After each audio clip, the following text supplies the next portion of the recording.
Chapter 41. The Latest Trend. Nobody on either side was hurt in the skirmish, and we were all escorted through their territory by the dozen or so raiders. Along the way, I saw them taking hits of chems, firing randomly into the desert, and shouting war cries into the sky at the chem rush. Seeing that, I wasn't quite sure what exactly Caesar wanted with a bunch of drugged-out raiders. But then, I remembered I had similar thoughts about Mr. De Niro, and even myself. I don't know if it was because of the soldier school or what, but I knew to have faith in Caesar's plans no matter how absurd they seemed to me. Both Caesar and Joshua seemed to notice potential in people or groups that others typically couldn't. So we followed the drugged-out savages into their fortress.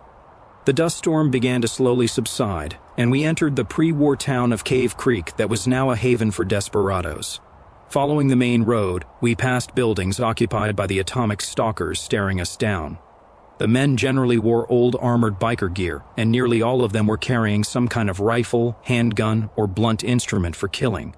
Scrap and salvage piles dotted the town and collapsed homes, and more wreckage sculptures were dotting the mountain, while watchtowers monitored our advance. We approached the center of their town where they had set up machine guns, and the raiders fortified the old Western-style buildings with junk, cars, and sandbags. There were several corrals with Brahmin that had junk scattered about from caravans they hit, and plenty of mutilated bodies hanging from telephone poles or splayed out in a visceral mess as wall decor.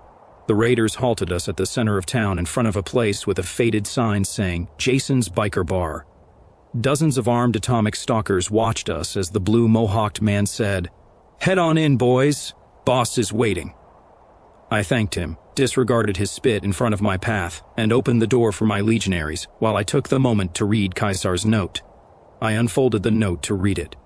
Much of the letter was in official legionesque language, but I read the reasons I was there. By order of the all-powerful Lord Caesar, son of Mars, blah blah blah, the emissary before you, blah blah blah, proposal of alliance to the great raider lord, Alex Torque-Wrench Cross, blah blah blah. Esteemed and remarkable skill of your atomic stalkers.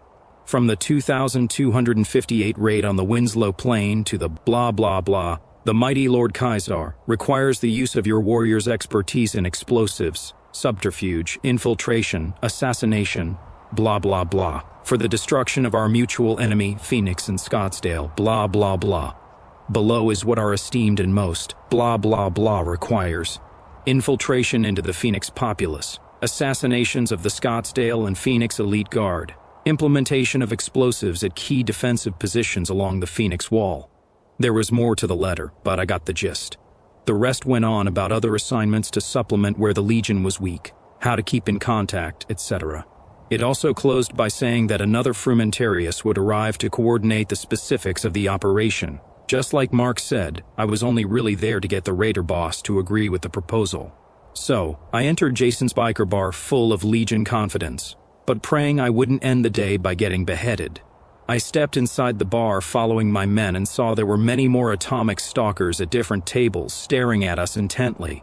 The Decanus and Legionaries parted ways, allowing me to take the lead. We looked so out of place, except Dalton, whose black technical suit and Enclave combat armor at least matched the colors of the Raider gang. As I walked through the crowded room full of murderers, I couldn't help but think about the boss's name, Alex Torque-Wrench Cross, and wonder where these raiders got their ridiculous names from. I thought back to that raider down in Tucson, El Tiro de Muerte, and shook my head in disbelief at the memory again.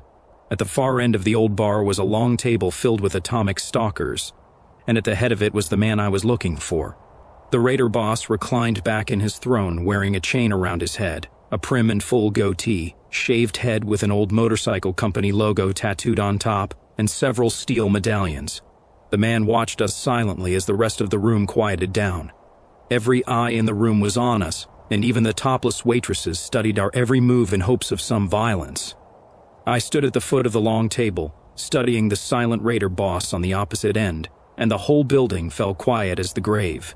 With my contingent of legionaries, and my new friend I met only yesterday behind me, I broke the silence with, "Are you in charge around here?"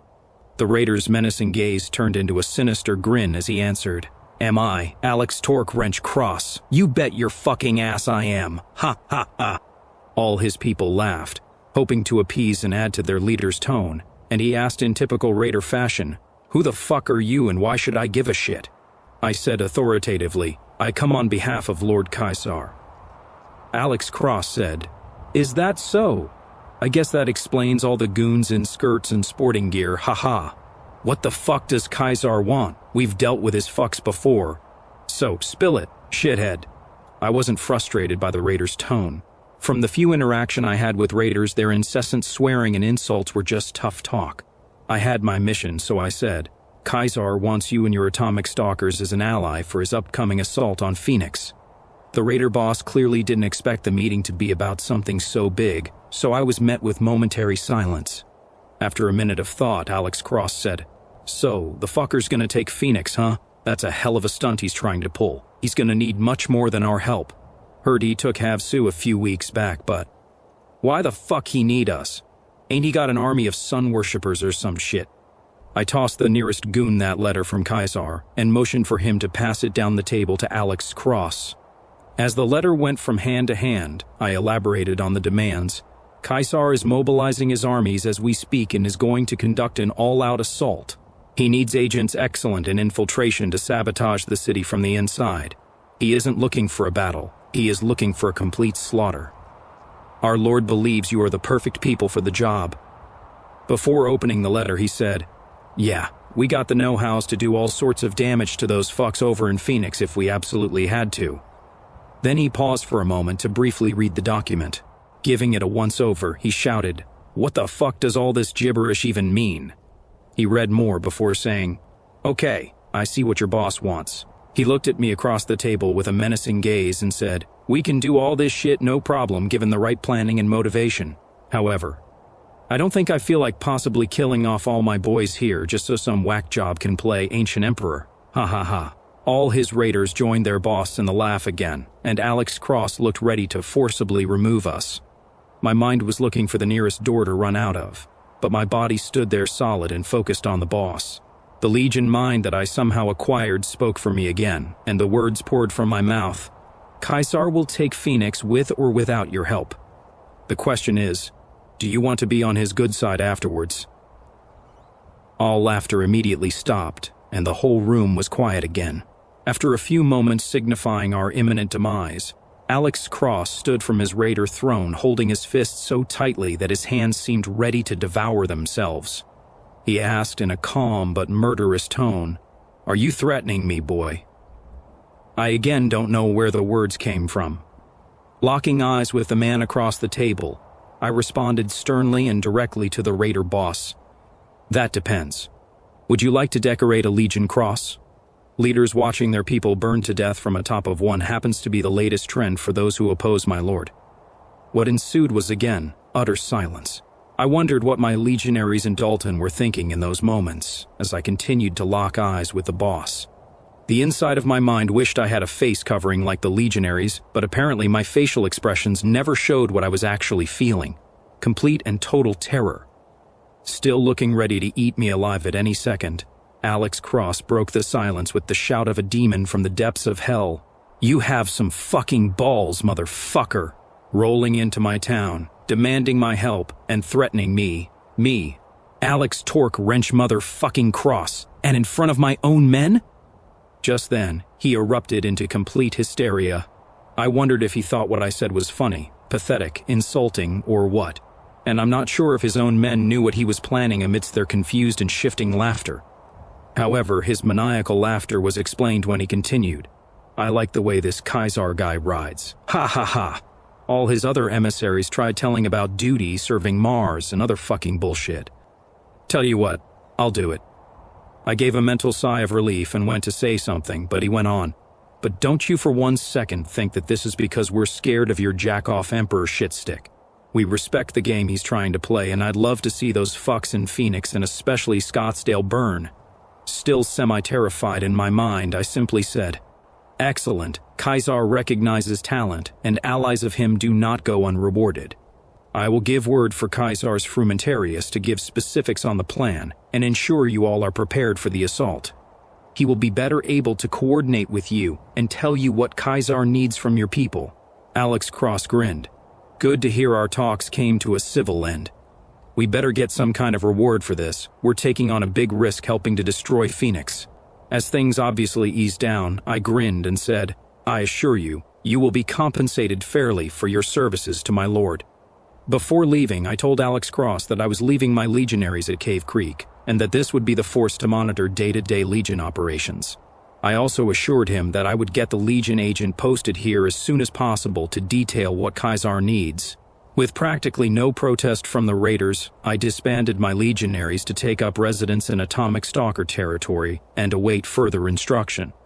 I had to head back to Scottsdale to inform Mark De Niro about the success, and to relay the all-clear for the coordinating frumentarius up at Cave Creek. So I mounted my Pona for the journey back to Scottsdale with Dalton, and looked at my list of other communities needed for the Resistance's evac. With the U.S. Army and Gold Canyon crossed off, I marked my next faction headquarters on my map, the Arizona Rangers, Dust Valley. Chapter 42, South of the Valley.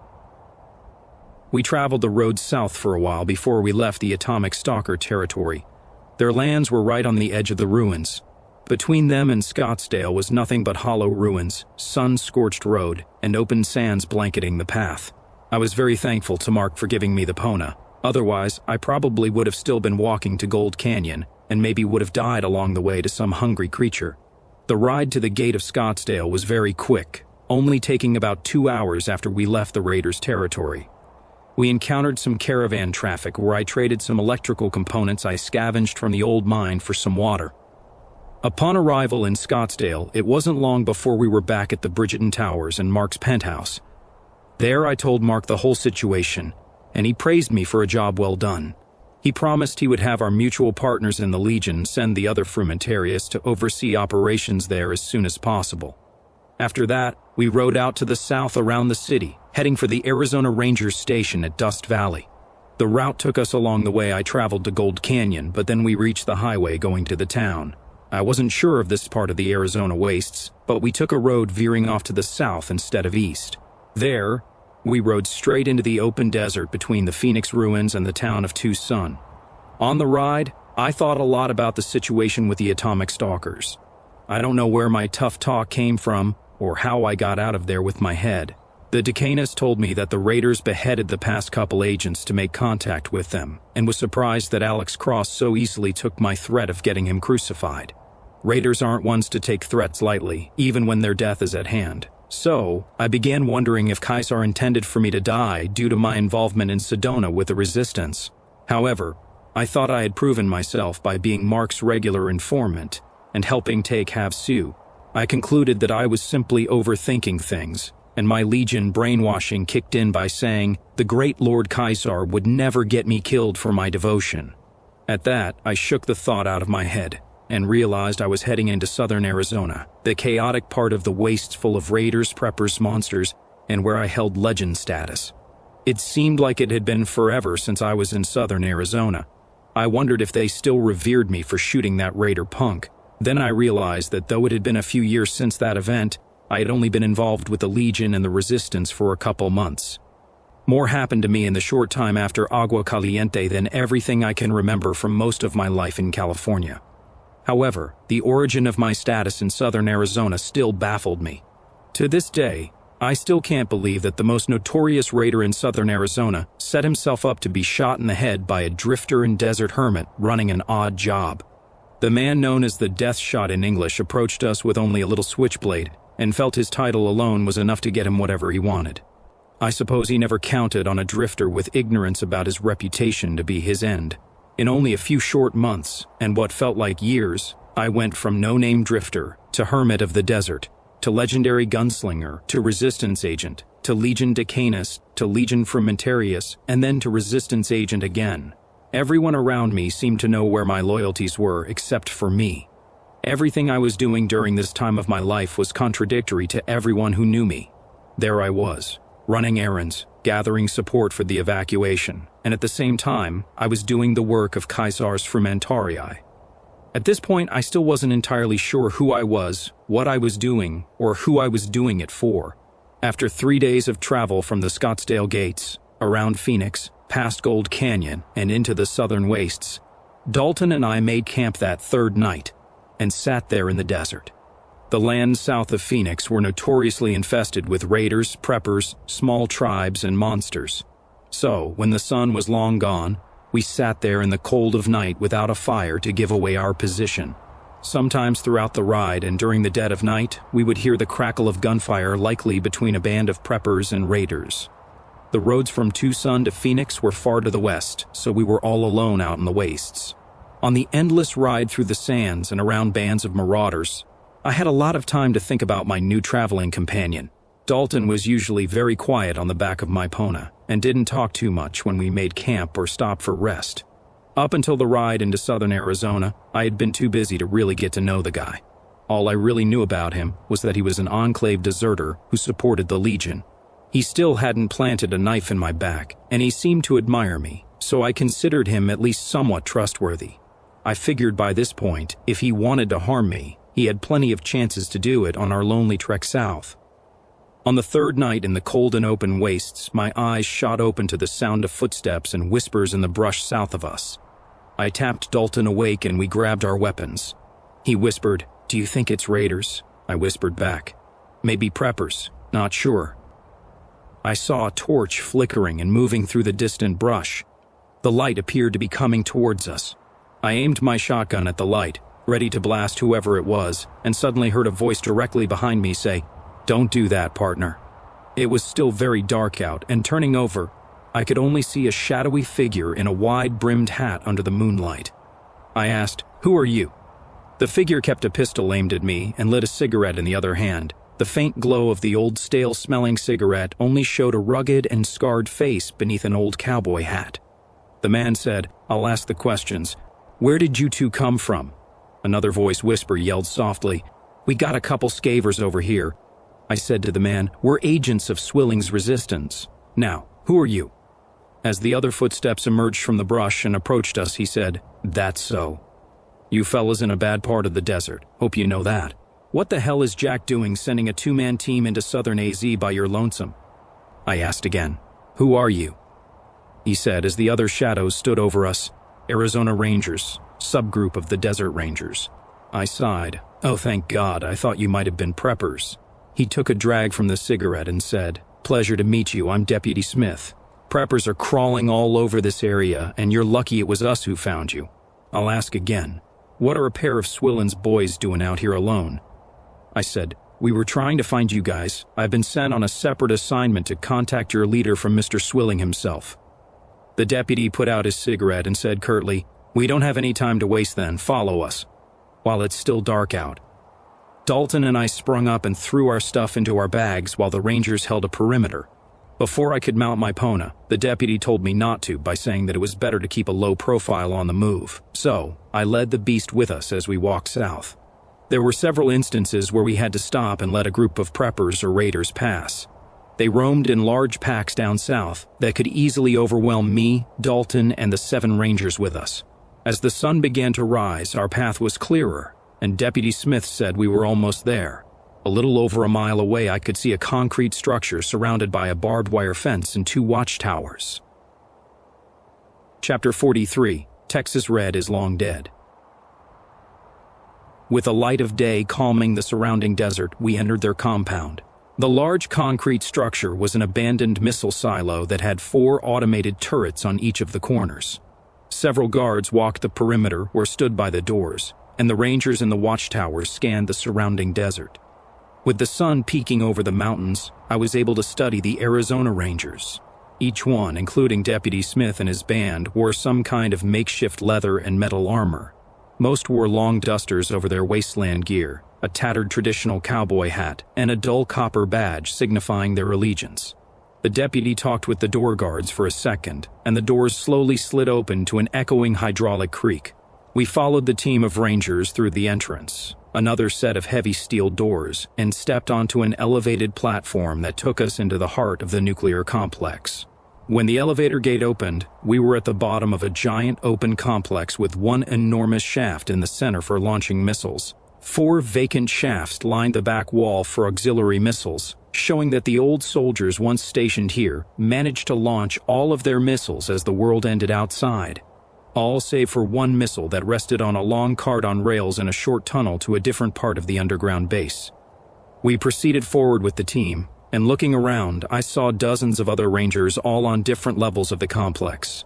Some were gearing up for a mission, and others were just relaxing in the comfort of their fortified bunker. We entered the stairwells going up the different levels, and on the third floor we headed down a long hallway to a hydraulic door marked Base Commander.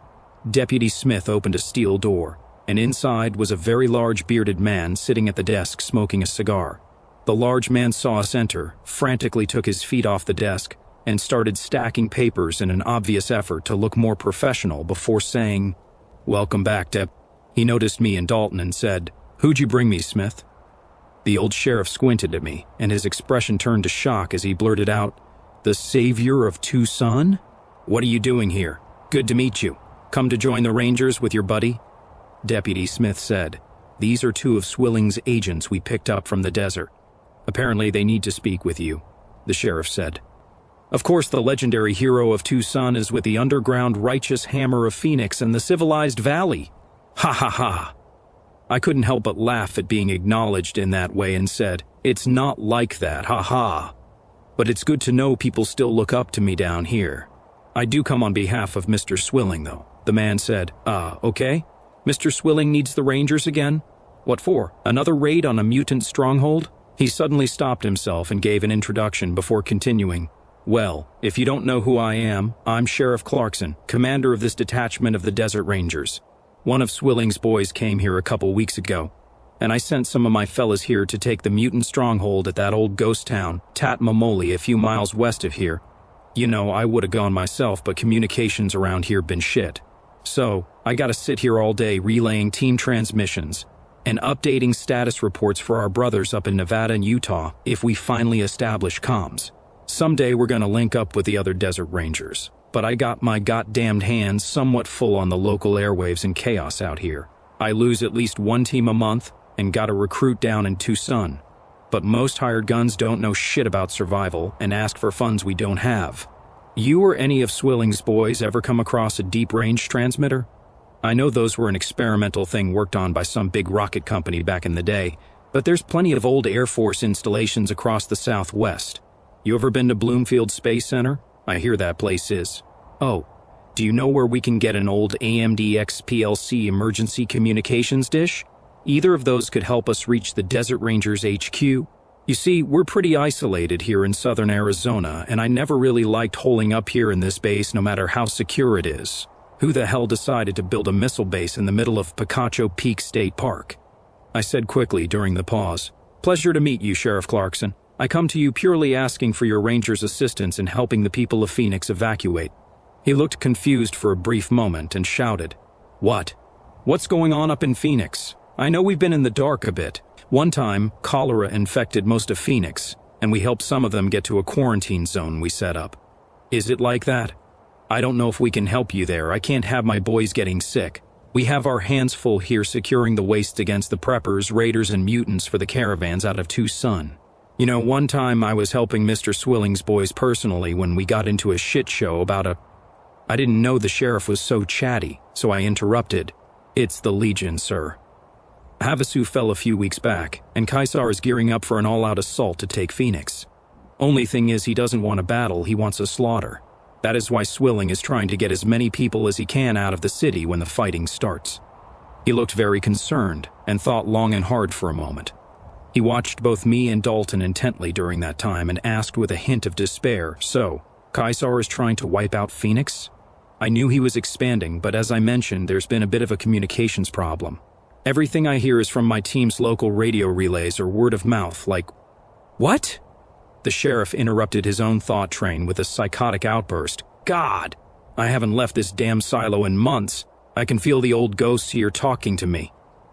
He paused and looked at all of our creeped-out faces. It was almost as if he forgot we were there when he made his abrupt shout.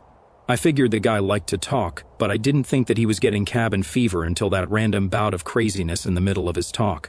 I then wondered if I could sort this out with the deputy. However, the old sheriff gave an awkward smile, collected himself, and said calmly, "Sorry about that." While I was rattling on, I realized how long I'd been in this office. "Anyways, what does Mr. Swilling need?" Anything I can provide, I will. I reached into my pack to pull out the vague mission orders related to the Arizona Rangers and handed it to him. The sheriff collected himself again, studied the plans, and turned to me. So he pretty much needs us as extra guns to escort the train? I responded, yes. There will be many refugees, and experienced survivalists such as your Rangers could ensure the success of the evacuation. We need anyone who knows how to handle a gun, anyone with medical experience, and people experienced in tracking, navigation, and even basic survival. I was told your guys are excellent in all of that. Swilling is still determining which direction to go, but plans are leaning either south or east. The Legion cut off any possible escape to the west with the taking of Havasu. He gave a long pause, and then sighed. We did have an evac point to rally with the rest of the Desert Rangers, in case things became too much to handle here in Arizona. You know what? We will help. But as soon as we escort them to wherever they're going, I'm going to have to take my men west. I nodded and said, that should be fine, and thank you. But Caesar dominates most of the Colorado. So, where are you all going? He said, with things going the way they are up north, I'm safe to say that Phoenix will fall. Correct? I said drearily. Mr. Swilling seems to sincerely believe that. Like I said, Swilling is trying to get as many people away from the Legion's shadow as possible. The sheriff nodded and proceeded to answer my previous question right. Anyways, I have orders from years ago to take my men across the Colorado into NCR territory, and then link up with the rest of the Desert Rangers in the Mojave. This was of course only if things became too much to handle. Back when we first secured this post, the Legion was just a group of thugs calling the Grand Canyon their home. Now, with Havasu under their control, and if what Jack says about Phoenix is true, my position seems too much to handle, so to speak. Don't worry about my fellas evading the Legion in the west. How could I have ignored them for so long? I stated, you guys been too busy helping the southern wastes. Lord knows things are worse south of Phoenix. Hell, I never even heard of the Legion until after I got into a mix-up out by Agua Caliente. I was going to say something else, but then remembered the first part of Sheriff Clarkson's fallback plan. I asked, you mentioned the NCR. Sheriff Clarkson lit up his cigar again and said, yeah, they have been good friends of the Desert Rangers. They even have their own rangers that tend to battle the slavers in their territory. Yeah, we'll likely have to cross into their territory. They even have an outpost at Yuma Runoff on this side of the Colorado. That may be different after what you said about the Legion and Havasu, though. Apparently their place at Yuma Runoff has only been around a couple months, but they've been silent for about a week now. It sorta seems like a staging area for their forces moving into Arizona. Hell, we could use the backup if the Legion is getting strong enough to take on Phoenix. I should probably send a team out that way to see if they're okay. I said, after Havasu, the Legion pretty much blocks off the whole Colorado, but you never know. I can check up on them for you. I actually have to secure their help in this mess too. He reached into his desk, pulled out a large radio and slid it towards me saying, it's a localized security radio. There were a bunch of them in this base from the pre-war times. They're still connected to this facility's comms network, and they help us keep the teams connected. The thing should still work out by the Colorado, but not much further. So, ignore the static. Just take this and report what you find. Leave it with the NCR and we'll have a team head there in a few days. Hell, I might even go myself to get out of this damn silo. He wrote down the frequency on a piece of paper and tossed me the radio. I put it in my pack and said, will do. We best head out. We have a lot of ground to cover. With that, the old sheriff said, you boys are doing a good thing, and don't worry. We'll send a ranger up to the capital to get the details on the evacuation plan. We left the silo and rode into the wastes going for the Yuma runoff. I kept thinking about the fact that I was going to seek the NCR's help. I hated the idea. They sent mercenaries to kill my family all those years ago, and I roamed their territory for years afterwards. As the NCR expanded north, south, and east, they weren't bringing civilization, they were bringing bullshit. The world before made it illegal to just seize whatever they wanted like they did from its citizens. NCR just made all their crimes legal before they did them, or had someone else commit them so they didn't have to. I remembered visiting my old family's homestead several years ago before I crossed the Colorado. There was no trace of my family ever living there. Instead, the ranch house was brand new, and the big herds that grazed beyond served as a monument to what my home nation of NCR stood for in my eyes, destroying lives in the name of progress. With no sign of a scorched old home ever inhabiting the area, they just butchered my family, my mom, dad, brother, and baby sister, and moved on like nothing happened. So much had happened in so little time, but as we rode along, I couldn't stop thinking about the mess that ruined my childhood and set me on the path I was currently walking. Chapter 44. Same story, different morality. Dalton and I rode on into the open waste for many miles and eventually passed the main road from Tucson to Phoenix. Beyond the caravan road was more open desert and small mountains dotting the landscape. I kept thanking God for this Pona and Mark De Niro. This beast made the trek across the deserts a breeze. Night soon fell upon us and I recognized where we were. We had reached the eastern fringe of the wildlife conservation area I used to live in. I surveyed the landscape looking for my old shack, but I gave up as soon as the sun completely disappeared below the horizon. I knew the area was relatively safe, and the worst we'd have to deal with was a gecko or two. This was much better than death claws that swarmed over the ruins of Phoenix and the Gila beasts of the surrounding desert. So I decided to make a small fire as we unpacked for the night. I cooked up some of my food and Dalton opened an Enclave MRE. I was thinking about Agua Caliente many miles to the north, when I decided to get to know my traveling companion better. After days of running my missions and exhaustive travel through the open wastes, I knew Dalton might appreciate the opportunity to get to know the man he signed on with. He had been almost totally silent since that first real chat with him in Mark's penthouse. So, hoping to get to know him, and not his politics, I asked the man, "What are you eating?" He showed me the little hand-sized box that was labeled MRE. He said, "It's a meal ready to eat." "MRE?" I asked. "What's in it?" He showed me a little package filled with a grayish slime and said, "This tiny pack of goo has over 3,000 calories." I looked at the thing and said disgusted, "I don't know what calories are, but that looks really gross." With mouth full of gray slime, he chuckled, "Ha ha. I could eat one of these and not have to eat again for 24 hours. They actually don't taste too bad. Want one?" I looked down at my can sitting by the fire and said, "I'll stick with my 200-year-old can of beans. Thanks." He shrugged. "Suit yourself." I studied the man as he leaned on his arms and looked up at the starry sky before asking, "How have you lived your whole life in bunkers and not gone completely wacko like Sheriff Clarkson?" He laughed. "When you live essentially your whole life underground, it's pretty much all you know. You should be more worried about me going crazy above ground. Ha ha." I smiled. "Ha. I guess I'll keep that in mind." He suddenly frowned for a second and changed the subject by asking something that caught me off guard. "We're going to the NCR, right?" I responded sadly, but was curious by the way he said, "NCR." "So," I said, "you know them?" "I personally ain't too thrilled about it, but they're next on my list." He said, "I don't know if I can. I may have to part ways with you here." Shocked, I asked, "What? Why?"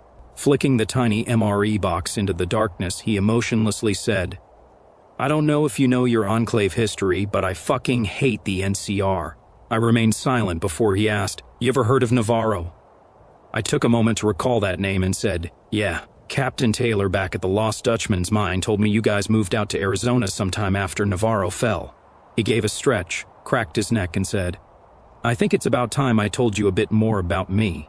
His words and subtle body language piqued my curiosity, so I said, "Wouldn't hurt, especially since we've been traveling together for a bit now." He started his story with, "I grew up on an oil rig."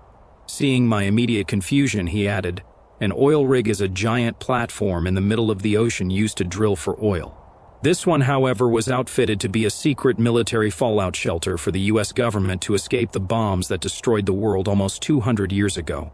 I am the descendant of a Virginia senator and a general from California." I asked, "What's a Virginia? Is that out by DC? I met a ghoul who said he was from there." He looked at me puzzled and said, "Doesn't matter." Anyway, I was born in the year 2237 to a father who was in the infantry and a mom who was a scientist working on the rig. I was too young to really understand everything that was going on, but in the year 2242, I was pulled out of class to evacuate the oil rig.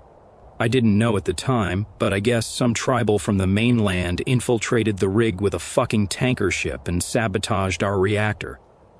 How the hell that happened, I have no idea. That was one version of the story, but not many people knew exactly what happened to this day. and there weren't many who escaped the blast. So they put me on the first vertibird to Navarro with many of the other children. My mom wasn't able to evacuate, so she died in the nuclear blast that destroyed the rig. I said, "That's terrible. I'm sorry to hear that." He said, "Yeah, well, I was really young and don't remember her too much. The Enclave is apparently known throughout California for doing some bad stuff. You saw some of what we did and how we treated wastelanders at Gold Canyon, but we were kids who escaped. Anyway, at Navarro, I lived with my dad. It's hard to remember stuff that happened when you were real little, but I'll never forget my dad's face when we waited for the incoming vertibirds to unload the rest of the survivors, and he didn't see Mom.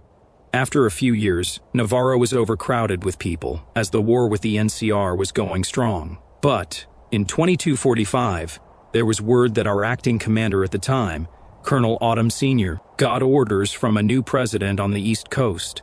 President Richardson died when the oil rig went up, so we were largely leaderless for a time. With word of a new president, a bulk of the Enclave's forces started packing up to leave since the war wasn't going in our favor. However, most of us were planning on staying behind at Navarro. He sat up, looked off into the black desert, and continued. The war with the NCR lasted for a few years after the oil rig blew up. So I spent my formative years in a military base watching my dad and his friends constantly leave to fight them on their turf. In early 2245, we took a few bad blows in the war, and the NCR broke through everything we had to surround Navarro, the last bastion of the Enclave in California. Almost immediately after the bulk of our guys headed east, several companies of NCR troopers, and even some members of those Brotherhood of Steel rejects surrounded us. For several weeks, the NCR pounded Navarro with old mortars and howitzers while their men picked off our guys' topside.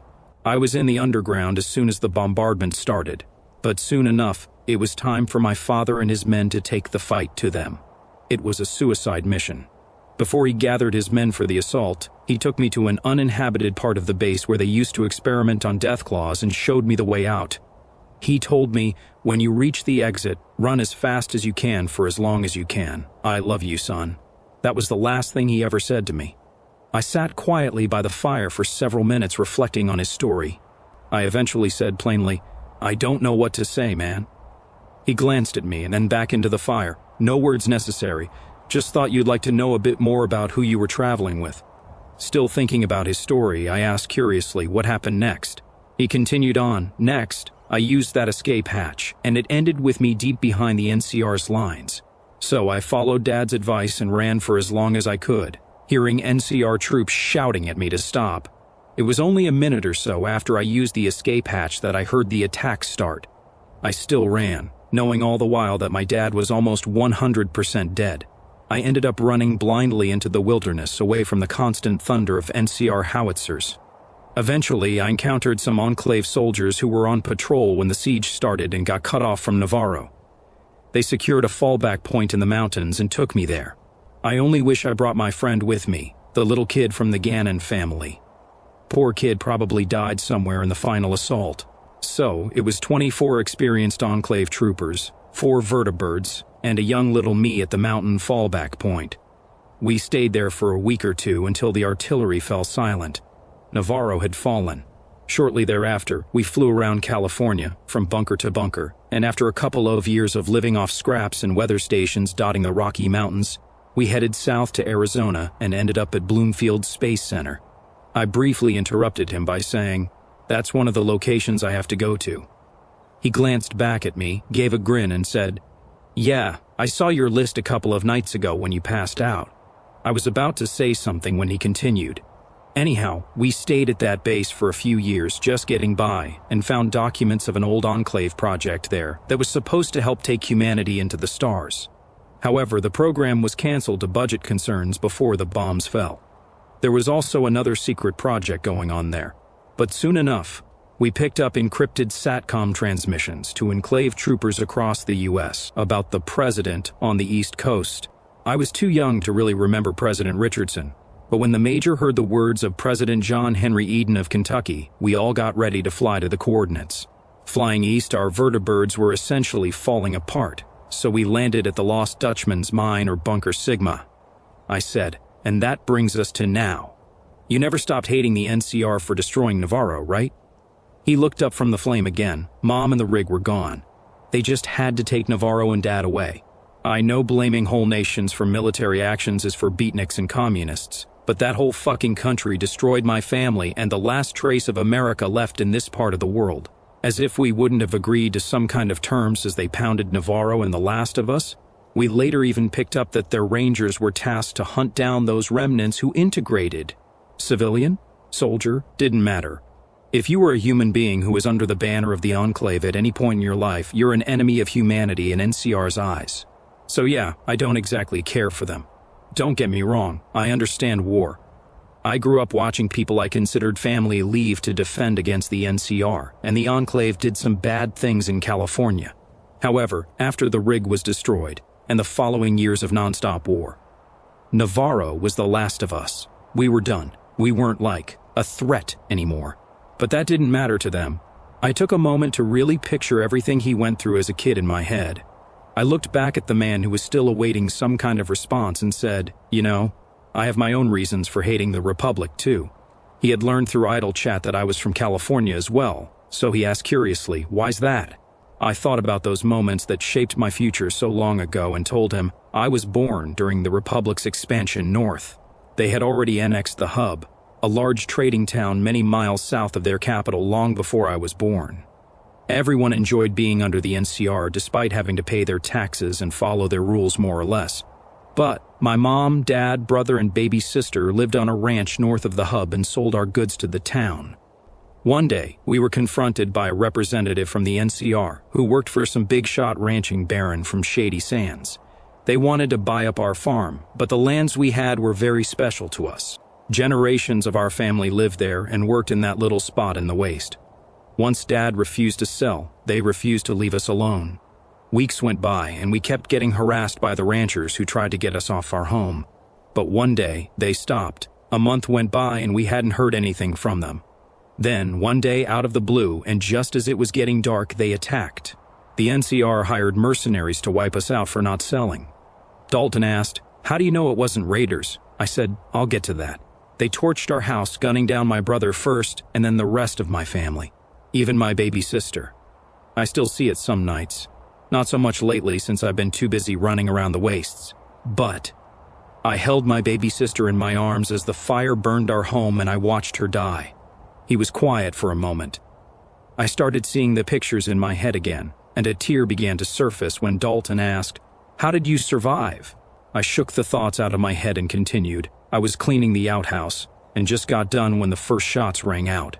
I guess they didn't notice me when I ran inside the outhouse and slid down into the pit.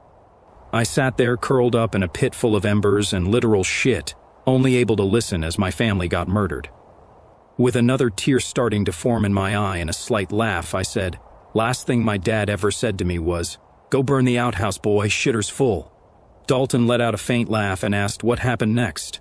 I wiped away the tears and said, "Next, I picked up some guns and ran after our attackers through the night. I finally ambushed them while they were asleep and shot them up, but they got me too, and I was knocked unconscious. I woke up in the hub some days later. A passing trader took me to the doctor in the hub, and I left into the wastes shortly after. I roamed NCR for years, taking the odd job here and there, going to the Boneyard, Dayglow, and even up to San Fran. Mostly I just drifted from town to town in the southern frontier, stealing and trying to find a place to crash. After a few years, I went back to the spot of my old home, and do you know what I saw?" He asked, "What?" I remembered it again. On a sign just outside our old ranch were the words, "Hub Homestead, property of Weston Ranching Company." Those were the guys that tried to buy us out. Over those years I spent roaming, they took over the spot and turned it into a prosperous Southern California ranch. They killed my family and moved themselves in. No trace of Ma, Pa, Bill, Abilene, or even myself existed anywhere in the world. All that's left of them, and even myself, are the memories. So by that time, President Wendell Peterson was in office of the NCR, and he was just a puppet for the big companies throughout California. He was so occupied with expanding north and east that he and the government forgot all about the people getting fucked over left and right in their own territory. So I decided to cross the Colorado and never look back.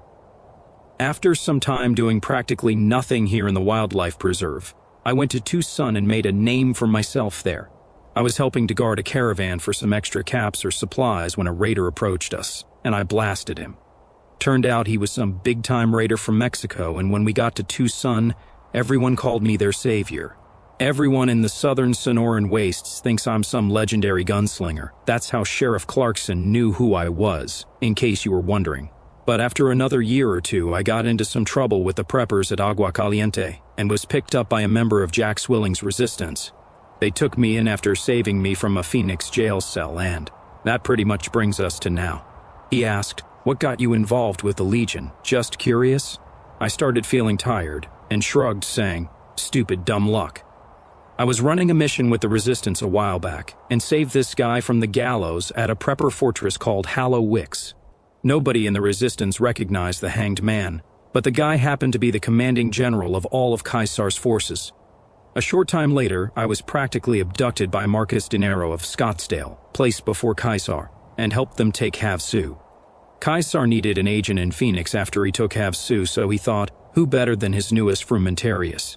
He told me to do everything that the Resistance wants and report what I do to Mark Dinero, another agent of Caesar.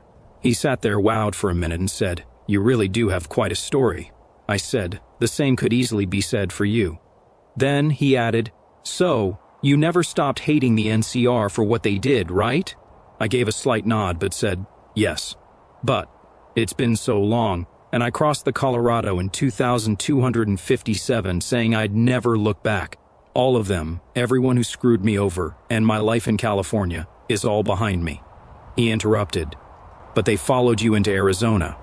"Not literally, but if what Sheriff Clarkson said is true, they're here in Arizona now. So why are we going to ask for their assistance?"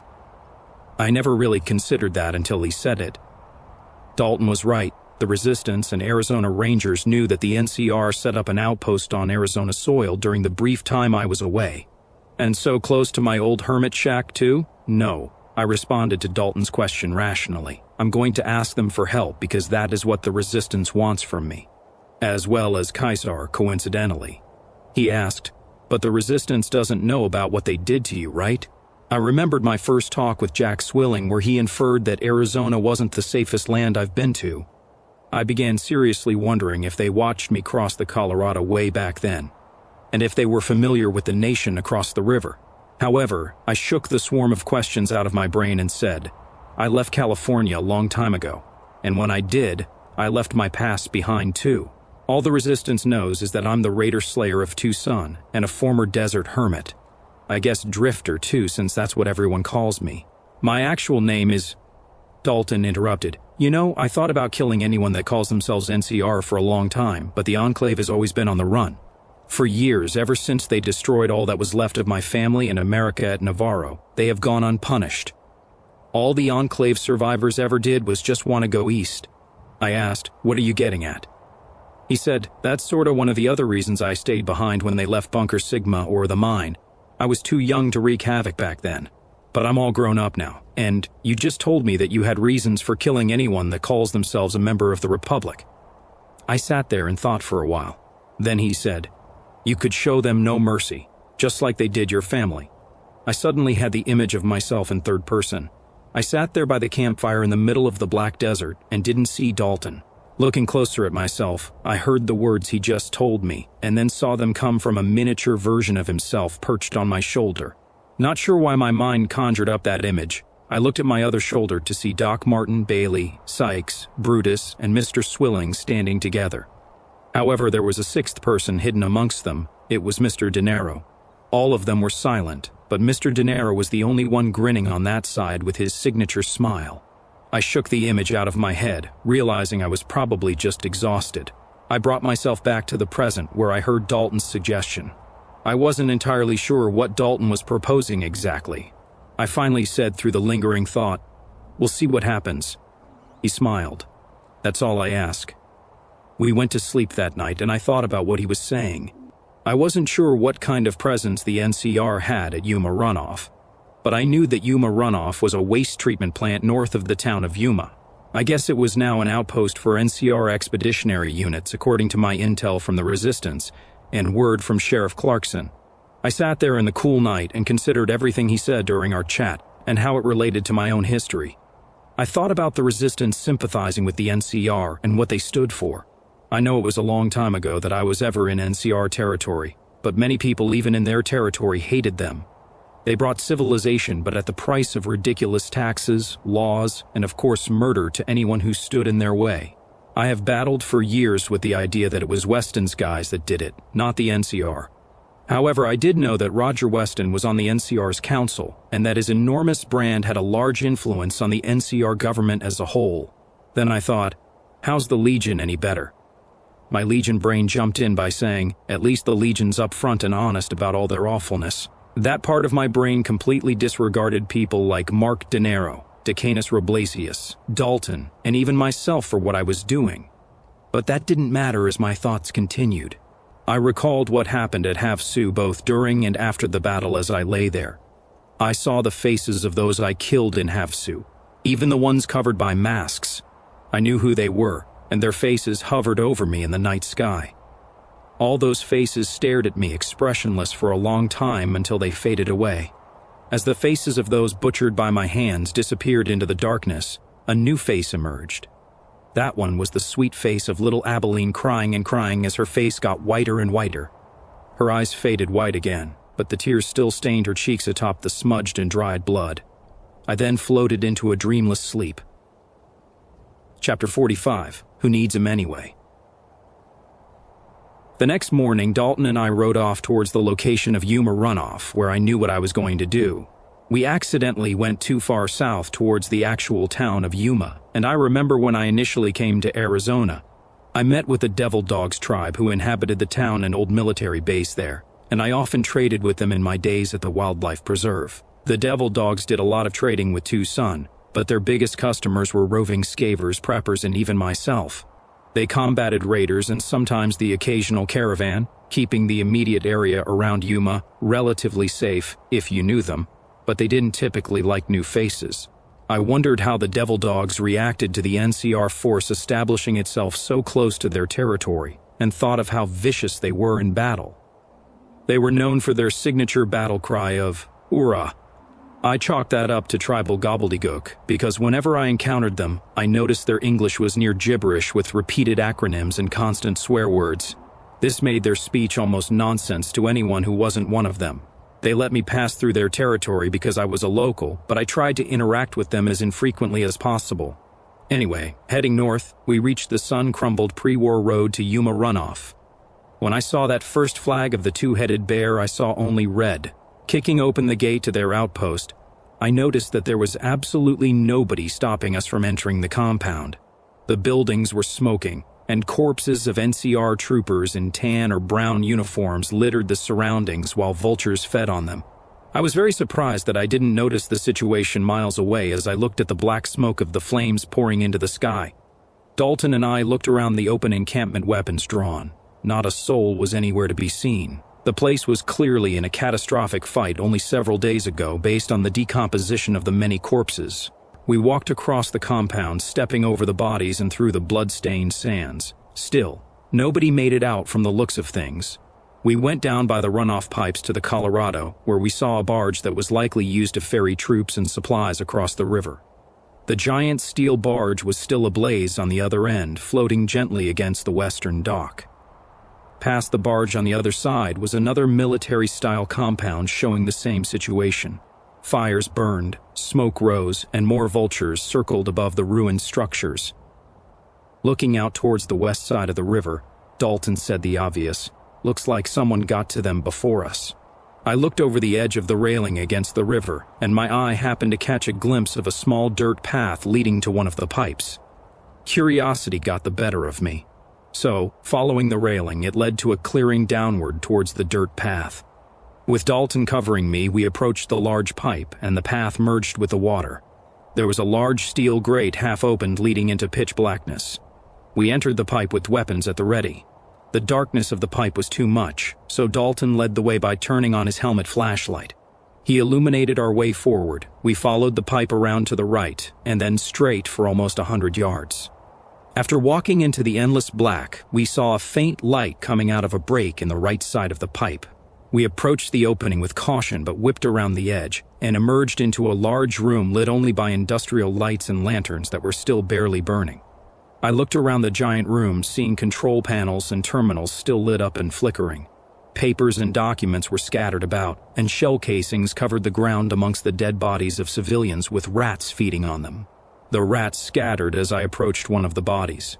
I picked the dead man's pockets and found an old wallet. Opening it, the first thing I saw was an ID card that had the guy's picture, and it said Agent Red, Security Level 5, NCR. I knew who these guys were. I heard of NCR covert ops before through stories on caravan trails back in California.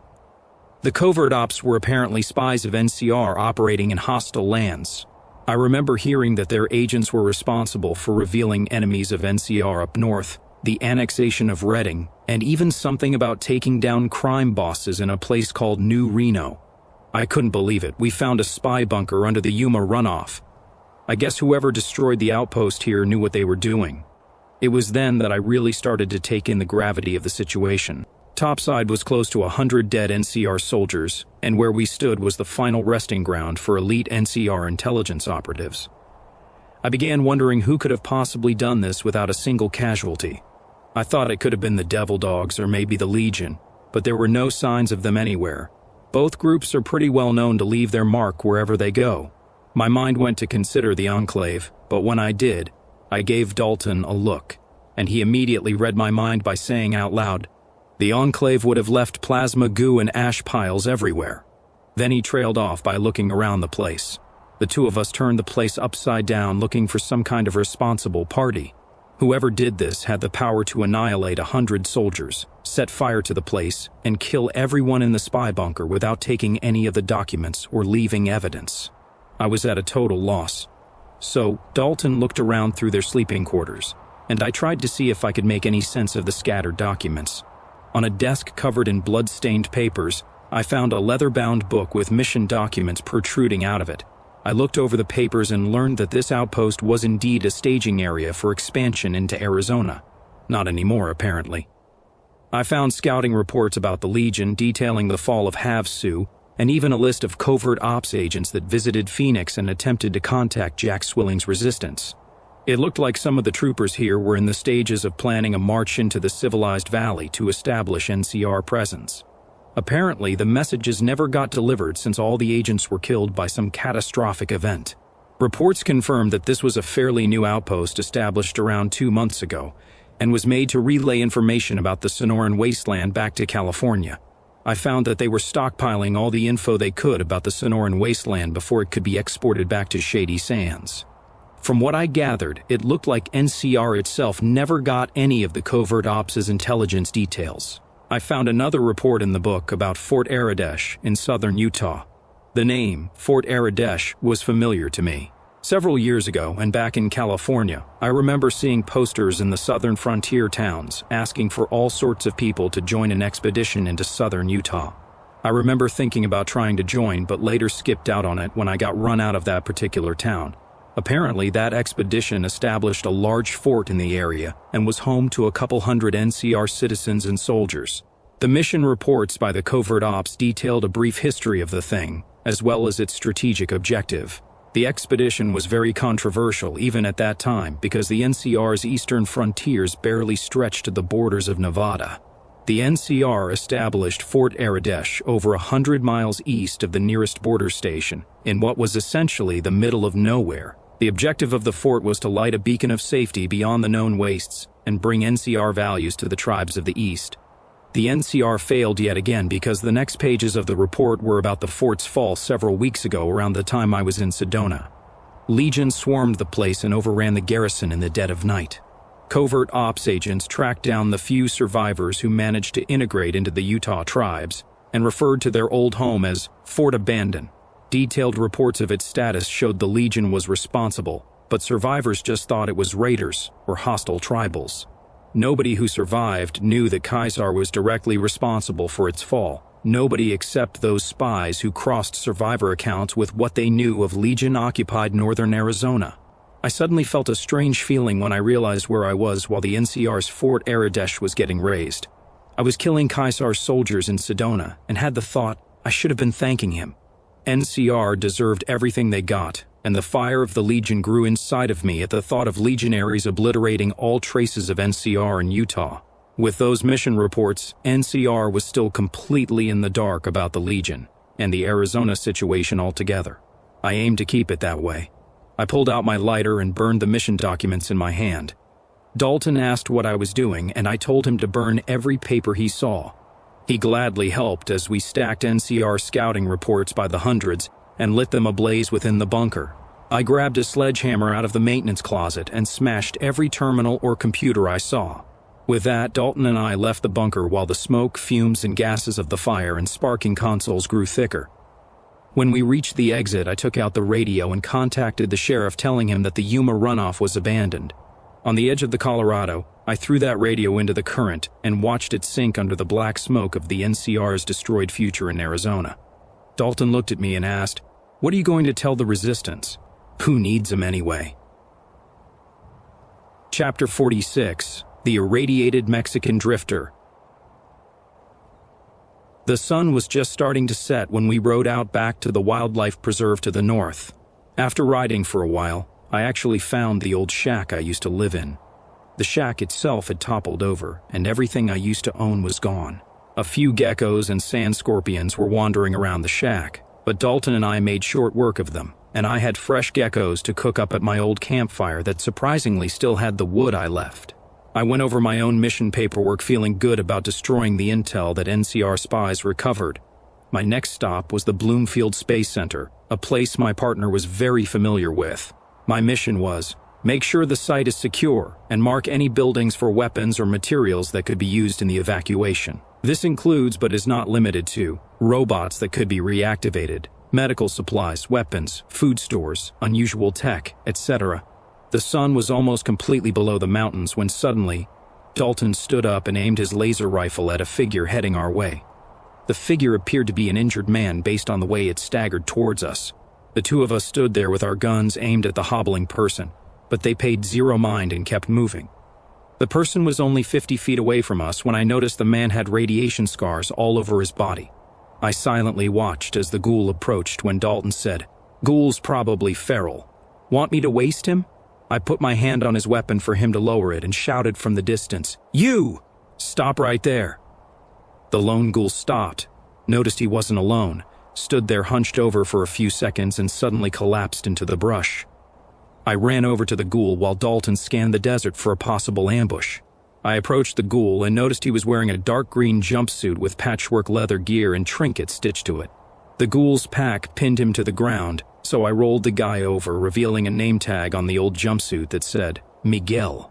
I grabbed Miguel by his arm and helped him over to our little campfire. As I helped him along, he regained some life and said near lifelessly, "Gracias, mister," in a deep northern Mexican accent.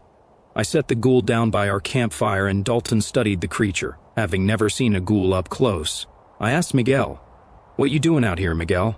The old ghoul opened his eyes weakly and looked at me confused for a moment before saying through winded breaths, "Oh yes, I got into trouble with some raiders at Tucson a week ago." I asked dumbly, "What's Tucson?" He let out a pained groan before saying, "Tucson?" He stopped and studied me intently for several seconds and said, "Hey, I know you. You the guy who killed El Tiro de Muerte a few years back, right?" I let out a little laugh. "Yeah, that was me, haha. Always happy to know the people of Tucson still remember me."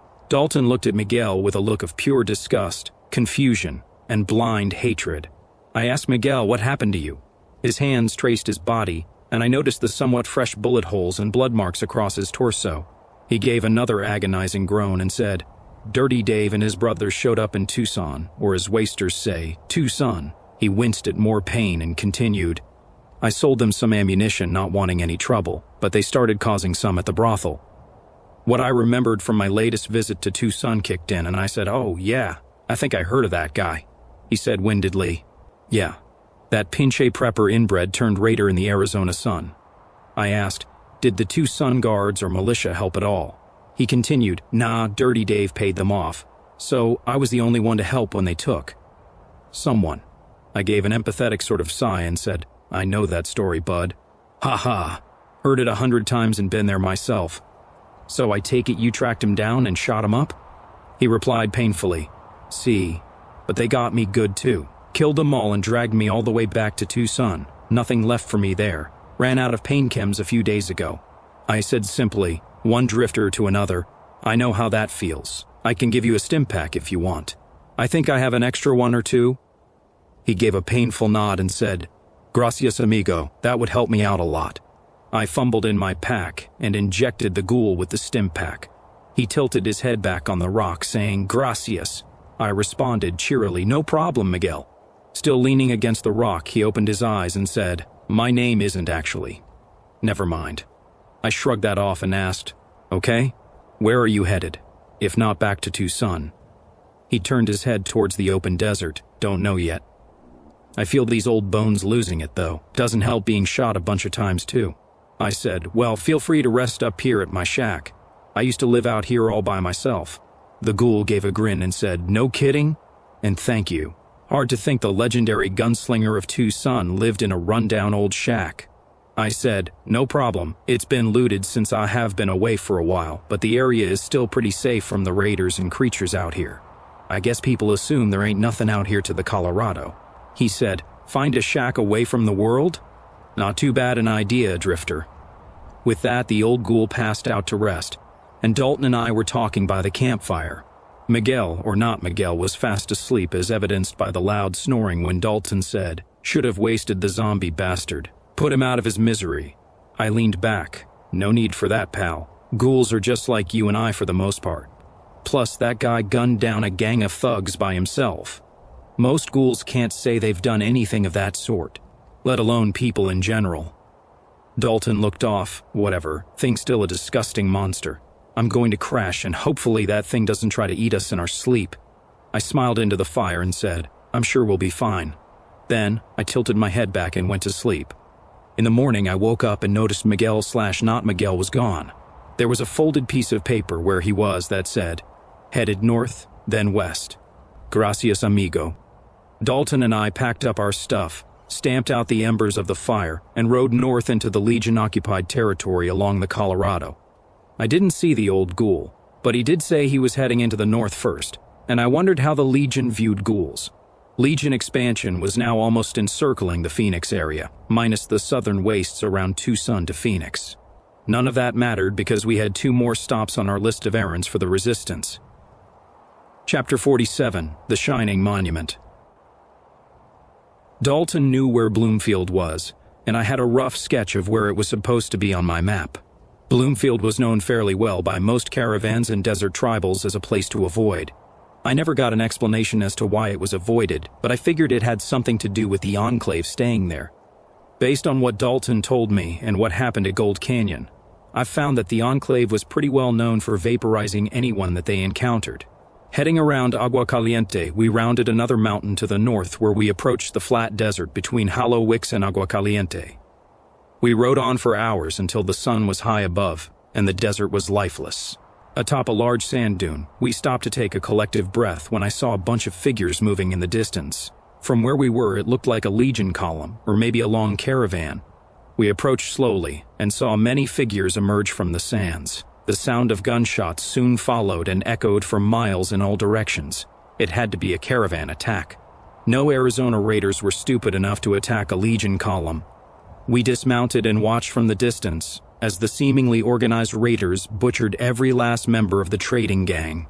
Legion had yet to really stabilize this part of the desert, and forces of the civilized valley didn't protect places this far west. So, caravans going west of the valley knew the risk, and I wasn't all that heartbroken. The raiders hung around the wreckage and took what they could before moving quickly back into the flatlands as a small dust storm began to form around the area. We rode along, following the raiders from a safe distance and watching them as they sprinted over the dunes. They made their way along until I noticed a large metal structure sticking out of the desert several miles away.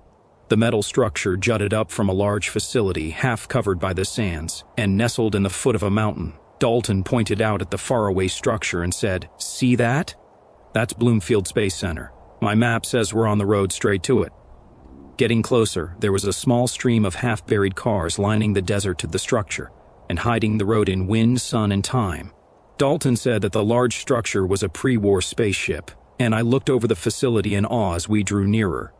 The spaceship towered over the desert, and there was a large collection of buildings surrounding it that got ever closer. We observed the raiders closely through binoculars as they moved between the junk dotting the desert. They paused between each piece of junk and then moved quickly to the next one. Eventually, the raiders were out of sight, having disappeared into the space center. We rode forward with caution. In the middle of the desert surrounding the place, I noticed many rusted-out suits of old power armor sticking out of the sands, and even a few broken-down tanks. All the scrap vehicles and power armor suits along the road or otherwise were facing away from the space center, as if fleeing something terrible. So, I got an uneasy feeling as we approached. It really began to seem like all the pre-war vehicles and their inhabitants were desperately trying to escape from the place long ago. At that thought, I started to think that the raiders were hiding behind the husks of abandoned military hardware for a reason. We got even closer, and the dust settled, exposing the facility to us clearly. The entire complex was no more than a mile away when the worst happened. We rode forward looking over the area when suddenly I heard a loud bang, and my Pona toppled over, throwing Dalton and I into the dirt. A spree of laser and machine gun fire came at us from the facility. I fell into the dirt and saw my Pona's legs had been disintegrated. I crawled quickly over to Dalton, who was behind a rusted-out tank. I sat there with him in shock, and he shouted, "I forgot to mention that the place has an automated turret system surrounding the launch pad," over the scream of gunfire. I stared at him while the laser and machine gun fire began to settle. I yelled back, "That would have been good to know." He shouted back in defense, "Hey, it's not like the Enclave triggered it." It was probably those stupid raiders who took over this place when we left. We collected ourselves, and I saw that my Pona had 100 new holes in it from the incessant turret fire. So we realized exactly why the raiders moved between the wreckage like they did. Taking a page from their book, we sprinted together between the army wreckage and debris dotting the area, diving between each bit of cover, and followed by a spree of heavy turret fire. The system was now alerted to intruders, so we had to move far quicker than the raiders before us. I was more surprised that the turrets could see us even so far away and through the dust. After an hour of dodging hails of high-caliber rounds and overcharged laser blasts, we managed to hide ourselves from the launch pad security turrets behind a large hangar. From there, we were finally able to breathe. We walked together up to the side door of the hangar, under a barbed wire fence, and creaked the solid hatch door open. The place was very dark as we entered, with the only light being the open door behind us. I stomped my foot on the concrete floor and heard a loud echo that carried on into itself. Suddenly, the lights turned on, and 8 raiders stood right in front, staring us down with weapons drawn. One with an orange-painted face and tattoos covering his arms said, "You the fucks that was causing all that gunfire and turret bullshit?" They were all startled as I drew my shotgun from my shoulder and racked around. I again wasn't sure where it came from as I reflexively said, "We fought our way through turrets all afternoon. So, don't think we can't take on some raider fucks like you." The raider lowered his gun and asked in astonished disbelief, "You actually fought the fucking things?" Then, he noticed Dalton's bizarre combat apparel and weaponry before saying, "Whatever, your friendo there looks pretty techy. So we might have something to talk about." His men lowered their guns, and I diplomatically lowered mine. The Orange Raider gave a creepy grin and said, "Follow us. Unless, of course, you'd rather we kill you here." Chapter 48, Playing with Fire. We followed the orange-painted raider having guns pointed at us the whole way. Crossing the hangar, we entered the side room and proceeded down a long hallway to a hydraulic door that said, "Command/Control." The raiders marched us up the steps and opened the door to expose a large and fairly open technical building with terminals and consoles dotting the walls and tables in the middle. A dozen more raiders were lounging around on old office furniture, getting high on chems and eyeballing us.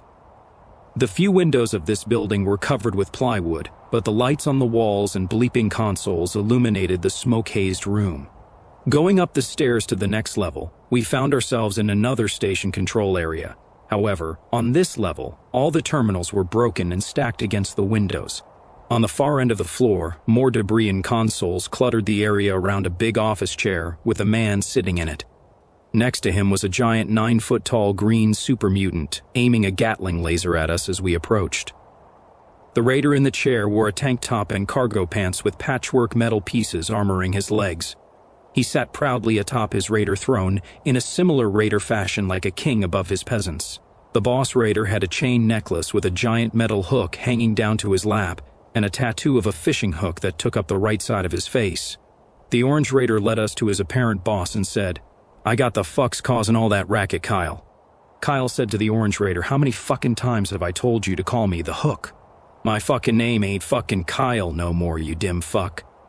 The orange raider hung his head and said sadly, "Sorry, the Hook. Got the fuckwits right here." Turning to us, the Hook said, "What the fuck you guys doing walking onto my fucking turf like you owned the fucking place?" I said honestly and not sure how to approach these raiders without a Legion Contubernum at my back. So, I said simply, "I didn't think this place was occupied." The Hook shot back instantly with, "Well, you walked into the wrong gang's hideout, shit sandwich. How you wanna die? Kill you now, or hook you up to that crane for dem turrets to blow you apart?" It was then that I noticed the weight on my back. My shotgun was still slung over my gear pack, but I disregarded that and drew my 9mm handgun from my belt, holding it to the Hook's face. I wasn't sure where my mind pulled the tough talk from, but I shouted, "How about I hook you up to that crane?" Without batting an eye, and despite the gun pointed at his forehead, he turned his face to the orange raider and shouted, clearly pissed off, "Why the fuck didn't you fucking disarm dem, Orangey?" Orangey, the orange raider, hung his head even lower and said even more sadly, "Sorry, the Hook. I forgot." Kyle the Hook said with my gun in his face, "You can kill me, but you'll gotta kill my friend Bear too." Bear the super mutant spooled his Gatling laser aiming it at Dalton and me.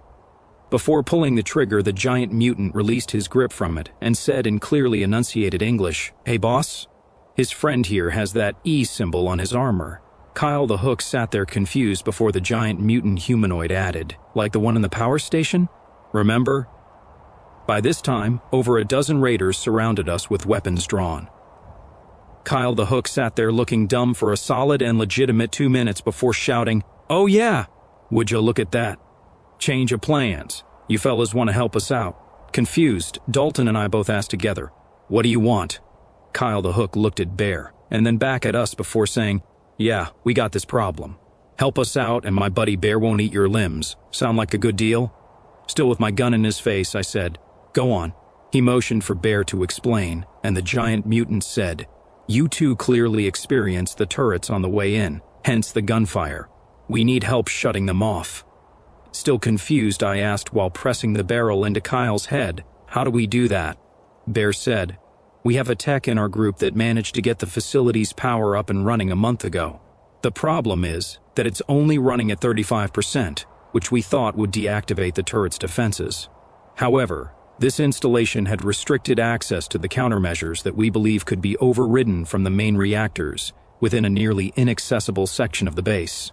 I asked, "So what do you want from us?" Bear said, "Your friend there has a trace of this facility's previous occupiers on his armor.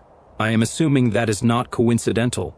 Dalton nodded his head at the mutant's assumption and said, "I've been here before." "Yeah," Bear continued. "Help our tech get the turrets offline by restoring the power system so we can finally get out of this claustrophobic control room and stop worrying about those turrets. Do this for us, and I won't grill up your arms and legs for my afternoon snack. Sound like a fair trade?" Dalton and I paused to look at each other. "Okay, we'll do it." Lowering the gun from Kyle the Hook's forehead, the raider boss said, "Go talk to that techie fuckhead downstairs named Sid. He knows all the techie shit about this place." Turning towards his encircling gang of raiders, he added, "Stand down, fellas." Walking through the gaggle of raiders that were still watching us, they began to disperse and go about their daily routine of getting high or picking fights with one another. Through the dim and smoke-hazed control room, we made our way across the openness, looking for the techie fuckhead that we were supposed to assist. Along the back wall by a barricaded window, and monitoring some of the station's terminals, was a man wearing dirtied pre-war clothes and a half-burnt lab coat. When he noticed us approach, he gripped his clipboard tightly and shivered as I studied him. I saw the marks of abuse all over his face. Dalton and I stood before him momentarily before I asked, "You Sid the techie fuckhead that moron upstairs told us about?" The man, clearly paranoid and skittish, jolted, and his eyes darted between me and my partner. "Yeah, why? Who the fuck are you guys?" Dalton said, "Calm down, guy. We're here to help you get this place's power online." Sid sighed and lowered his clipboard as he said, "Okay, that was you guys causing the ruckus upstairs? And that bub bullshit with the turrets?" I could tell this guy was an outsider to the raiders, and his stutter was probably amplified by the confusing situation we brought with our arrival. I said calmly, "Yes, now tell us what needs to be done so my friend and I can get out of here." He gave a stuttered laugh and said, "Okay, cool, let's get down to it. Best not to keep Kyler, the hook, waiting. So, here's the situation. We got stuck down here after we took over this base about a year ago. Things were fine for a bit, but then some of our gig guys got too close to the launch pad and triggered the defenses. We tried just about everything to knock out those turrets, but even some missile launchers we found wouldn't do nothing. Sorta like they had an intact energy field or some shit. Cuck Kyle had his guys sneak under the turret's optics and try to cut through the fence surrounding the launch pad, but the fucking thing is made of titanium and protected by a fucking energy field. Energy grid says it's hooked up to the auxiliary power, but I can't access the fucking thing at 35%. Dalton said, "I know what we need to do." Sid said, "Yeah, we need to get the fucking base's power online to 100% to deactivate the turrets. Big problem is, we can't get to the main reactor until we get away past the power station C-control access terminal. Fucking terminal is heavily encrypted and I can't bypass the program's security measures. And I'm a fucking good hacker too." Dalton said, "That's where I come in." Sid looked puzzled for a moment, and then really noticed Dalton's E emblem. The skittish little man blurted out, "Holy shit, you used to be with the fucking guys that were here before us?" Dalton said, "Yeah, and I think I know a way through the control access terminal. I can get us through to the power station and you can take over from there." Sid exclaimed, "All right, now we can get through and I can jumpstart the reactor." Dalton said, "It's not that simple." I asked, "Why not?" Immediately followed by Sid. Dalton said, "This facility contains secrets that were closely guarded by the US government. Given that you guys woke up the automated turrets around the launch pad, the reactor security is likely heavily fortified as well. They did this to keep out communist infiltrators, or dumbass raiders." Sid said, "Well, fuck. What good is getting through that security door if we gotta fight an army of fucking robots?" Dalton said, "If we're going to do this, we're gonna need a lot of firepower. I think we can take on the security if we have the right equipment and maybe another body or two." Just then Kyle, the hook, jumped in from behind us. "So, we also gotta take out a bunch of fucking robots to get this place's power up?" Dalton said, "I'm 99% sure that the launch pad security would have activated the reactors. If not, getting through the control access terminal will, and I don't know the authorization to deactivate it." Kyle the Hook shouted, "Well, fuck me sideways. Tell you what, fuckheads, I'll give you guys Orangey and my buddy Bonecutter. Get to the fucking armory and get whatever you need to get through all those fucking robots." I said, "Thanks, I guess." Kyle looked at Sid and pointed at him with a crooked hook-like finger. "You're going with them fucknuts. I'm tired of you letting me down all the fucking time. Get this fucking reactor online or fucking die trying." With that, Orangey and Bonecutter walked up and showed us to the armory where Dalton took the reins. The raiders here had a pretty impressive stockpile of military hardware that they weren't even utilizing. Dalton distributed a cache of pulse grenades to all of us and had Orangey get the missile launcher. There were even pulse slugs for a 12-gauge shotgun like mine. Dalton told us all that pulse weapons were excellent against robots because it short-circuits their wiring and does a lot of heat damage to battery cooling systems. I had never gone up against robotic security for a heavily fortified government complex before, so I was a bit nervous. I had taken out a scavenger's junk bot before back in California by accident. Those robots usually took just a few higher caliber rounds to topple over. This was different. These security robots were sitting preserved in their tombs and waiting for the day they could obliterate communist spies or us. Sid held a plasma pistol very nervously and studied how to operate it, while the two raiders were punching each other and headbutting one another like they were prepping for a caravan raid. When we were all loaded up, we approached the exit to the hangar where we first encountered these idiot raiders. Following Kyle the Hook, Bear, and the entourage of degenerates, he opened up the door, exposing the light of day when Kyle said, "I best not see you fuckwits until the power comes on or I'll skin you all alive." Looking at Orangey and Bonecutter, Kyle added, "You fucks are on thin ice. Get this done and you be back in my good graces, got it?" The two raiders looked at Kyle and said, "Yes, boss," with heads hung low. Chapter 49, Power Struggle, Part 1. Exiting the hangar into the scorching Arizona heat, the door closed behind us, and we were still hidden from the turrets. Dalton took a look around the corner, located a concrete structure by the command building, and said that was where we had to go. To get there, we had to navigate through 100 yards of space exposed to the turrets. Sid took a glance around the corner and pointed out the vehicles used by the previous raiders to get close to the launch pad. With that said, I took the lead. I sprinted into the wide-open space between the obstructions, dived behind the cargo truck, and was followed by the thunder of the turrets less than a half-second later. I saw the dirt kick up violently around the area I had been milliseconds before, and the smell of burnt ozone from highly concentrated laser blasts filled my nose. I heard Dalton shout from the hangar, "You all right?" I saw his head poke out from behind the hangar corner and gave him the okay with my hand. The cargo truck was big enough for the 5 of us to hide behind, and the mounds of dirt from the winds gave a little more cover. I shouted, "Clear!" Dalton and Sid sprinted forth and threw themselves quickly behind the dune, gasping for air. Not more than a half-second later, the turrets went off again, and Sid shouted in terror. I thought he was hit, but he sat there wailing like an infant as the deafening turret blast slowed to a halt. Dalton gave him a smack to shut him up, and as soon as the turrets ceased fire, the two raiders threw themselves into the truck, again followed by heavy machine gun fire and laser blasts. The two idiot raiders high-fived and howled into the sky, making the turrets go off again. Over the uproar of fire, Dalton shouted at the two, "Shut the fuck up!" We were apparently stuck, but I saw the train of cars trying to flee the base security lining the way forward. I crawled along the cars, staying extra low to hide from the turrets. I looked through a crack in the metal and saw the giant turret guns still focusing on the last place they saw us. The sands were almost unbearably hot as I crawled along the pre-war wreckage. As hot as the sands were on my arms, it beat getting incinerated or dismembered by the turrets. As we crawled closer to the structure marking the underground reactor's entrance, the line of hollow cars was coming to a quick end. I paused before exposing myself and grabbed a nearby rock. Leaning back against the last car of the line, I threw the rock back at the truck and soon heard the turrets go off. I got up and ran as quickly as I could to the edge of the concrete building through an ensuing thunder of death. Back against the wall and hidden from the turret's optics, I noticed that there was no trail of rounds following me. My rock diversion plan actually worked, so for some reason all of the others had the brilliant idea to do that at the same time. Dalton, Sid, and the two raiders hurled a volley of rocks over the cars and ran straight at me. Except this time, they were followed by the turrets that blasted away the side of the concrete wall. In the mess, I pushed Sid off of me and said to Dalton, "You should have waited for the all clear." However, the raiders responded by saying, "It was taking too long."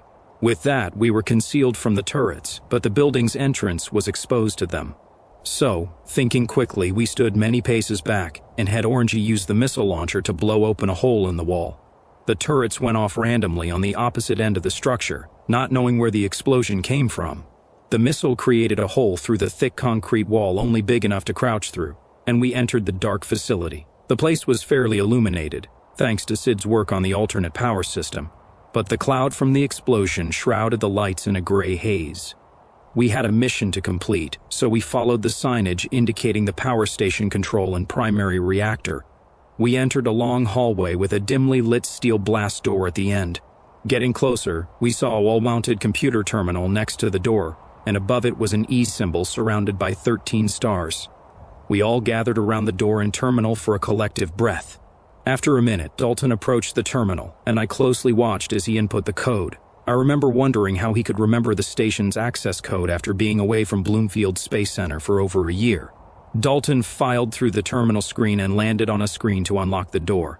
The screen said that a Level 8 Bloomfield ID was needed to shut down the reactor security, but the control access door could be opened using a 7-digit pass number.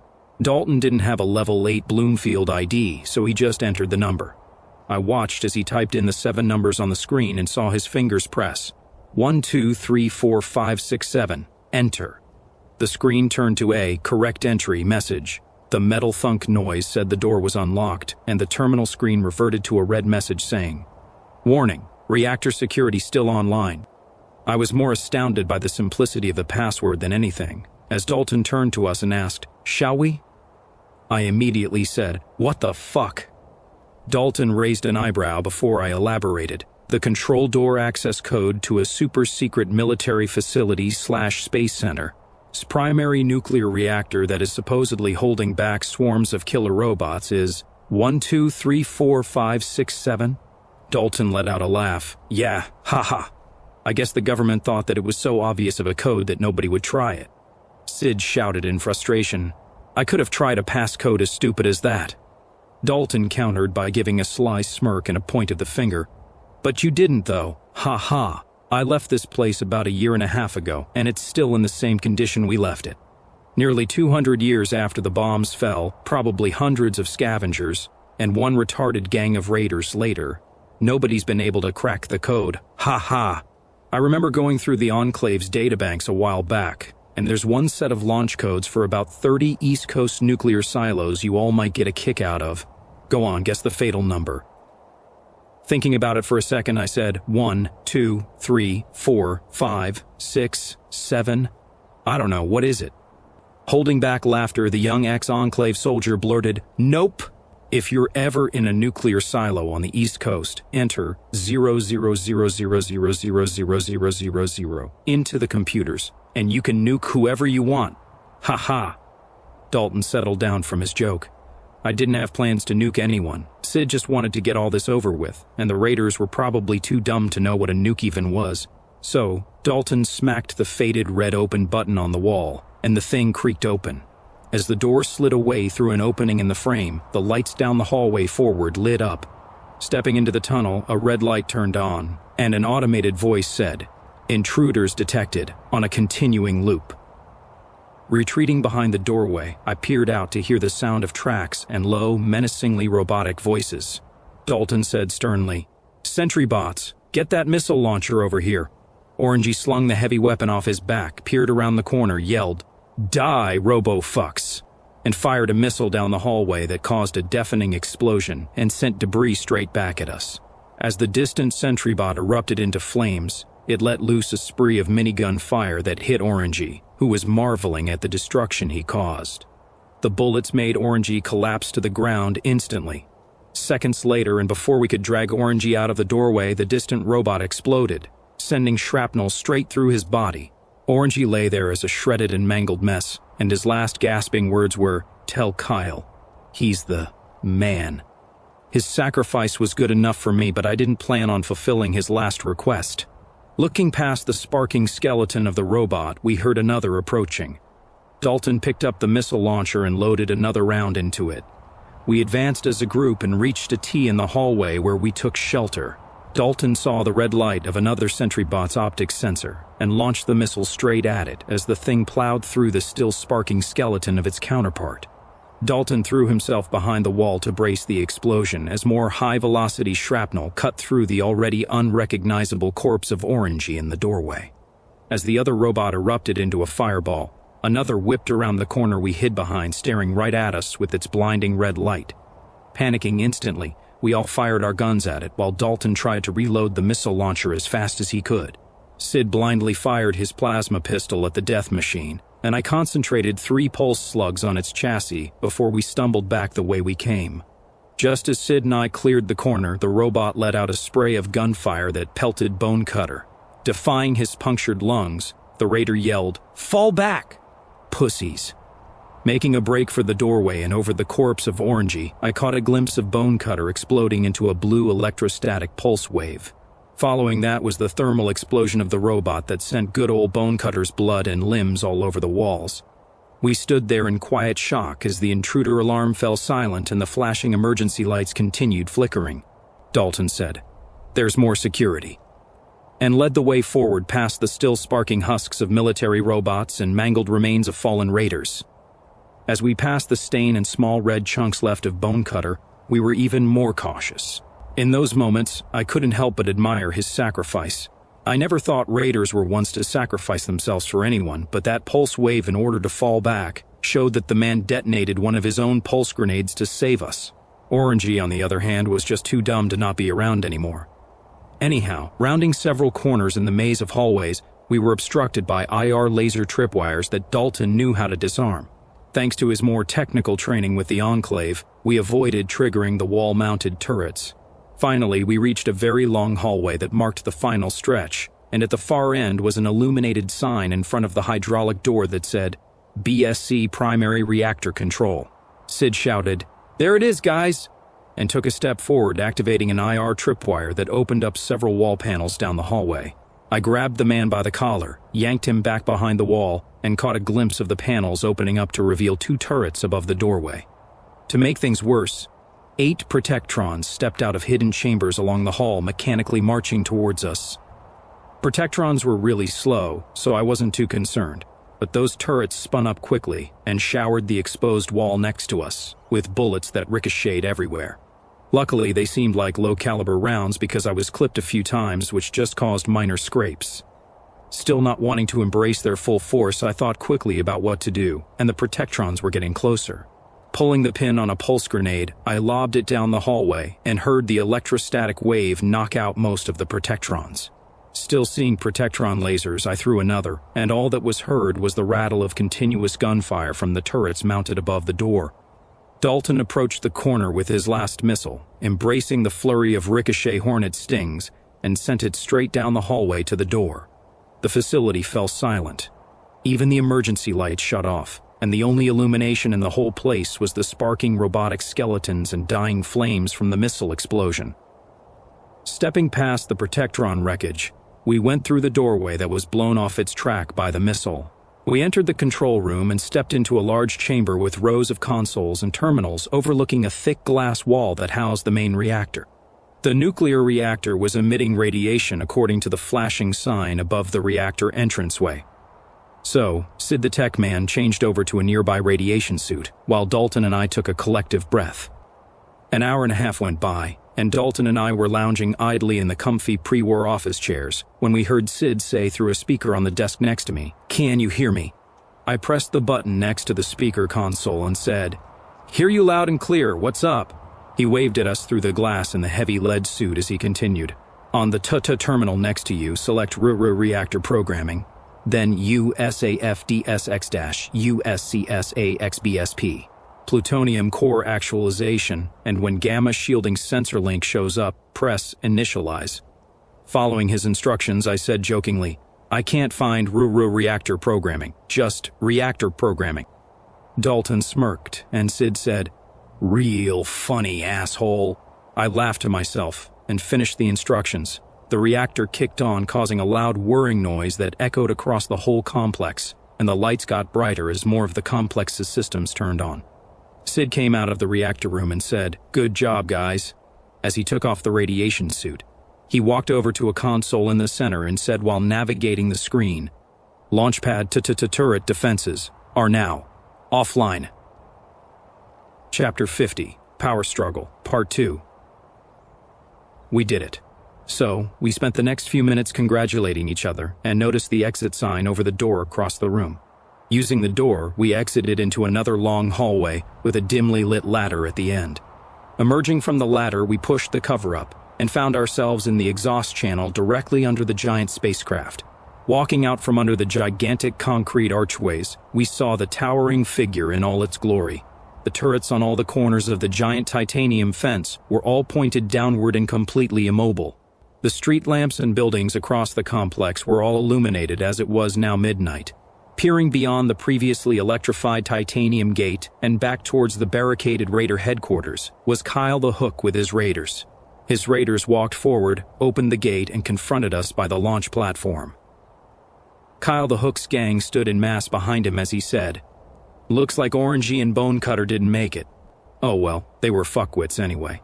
Still feeling good about the success of the day, I said, "We got what you needed. What are you gonna do now that you have a full run of the place?"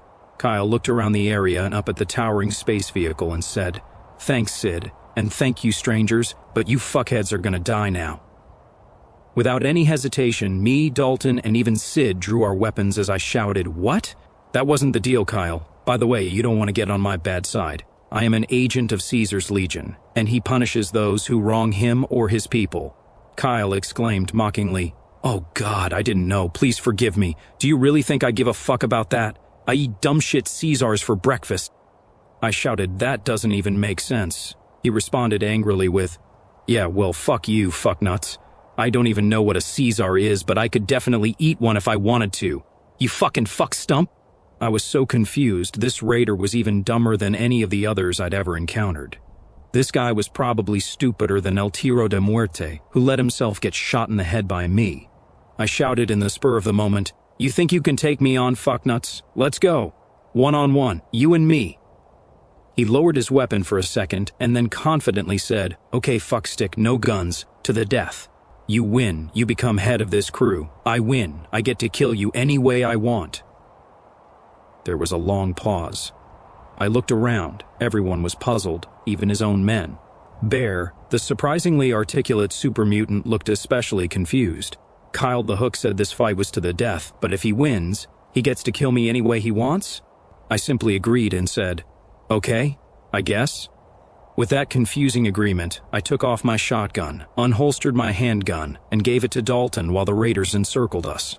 I thought for a second that I could have talked this moron into letting us walk, or tricked him into letting me kill him based on how empty-headed he was. Kyle the Hook drew a sharp serrated meat hook, and I drew my rusty combat knife. Bear shouted, begin, and Kyle lunged at me. Kyle tried to drive his meat hook into my gut with swing after swing, but I held his arm at bay with all my strength. We caught each other's weapons in a lock, and I punched him in the face with my free hand, dragging my knife across his arm. He came at me again and slashed my leg with the hook. I screamed out in pain, but his upper chest was exposed. As he confidently thought he got the better of me with that scratch, I jabbed my knife into his shoulder, and he shouted in agony. He threw his leg into mine and gave me a few more cuts with the hook as I shuffled on my back away from him. I swiped my leg under him and he fell to the dirt face first. Summoning the strength and fueled completely by adrenaline, I pounced on top of him and pulled on his chain necklace as hard as I could. As he asphyxiated, he managed to shout, let me go! I'm gonna scramble your eggs, fuck, head. I pulled tighter and tighter and even tighter until his body went limp and his head fell towards the dirt. Getting off him and feeling it was over, I weakly stood myself up. Just as I stumbled to my feet over his body, he blindly slammed his hook into my calf, making me shout in unbearable pain. Pinning his wind-deprived body down once more, I jammed my knife into his neck 3 times before lifting his head up and giving one final slash to his exposed throat. Kyle the Hook died breathless in a pool of blood. Kyle's men, the Rusty Hooks, looked at me in shock. A nameless raider said, looks like you're the boss now.